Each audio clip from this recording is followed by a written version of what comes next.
Esther Bakobye yasangiddwa ng'apookya n'ebisago omuzigo byalumiriza ku mutuusibwako bba Mayanja Nkanja atali yali Katikkiro. Ye yesiza yagambye nakugoba lwaki ongoberera lwaki ojja ewange bwe yamukubiddeawo ng'amugamba n'aŋŋamba mbu yalabye ng'omusajja angoberera bwe byatandikidde akugoberera mbu yalabye ng'omusajja angoberera.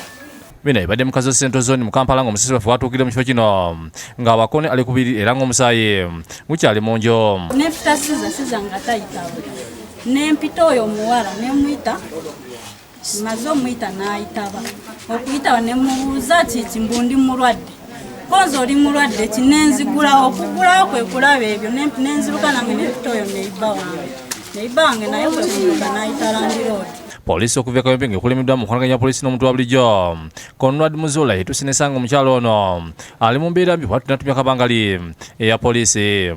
Olwatuuse muno n'atabuka waliwo ekyamba ekintu ekiti wano simanyi bwe yakisudde oba weki kwe kugamba nti no weepangapanga olwokuba wasiba enviiri kwe kukwata enviiri bw'ati n'asala ekisone kiyingira. Maama w'omuwala gwe batemye bw'atuuse n'azirika olw'engeri muwala we gy'abadde afaananamu.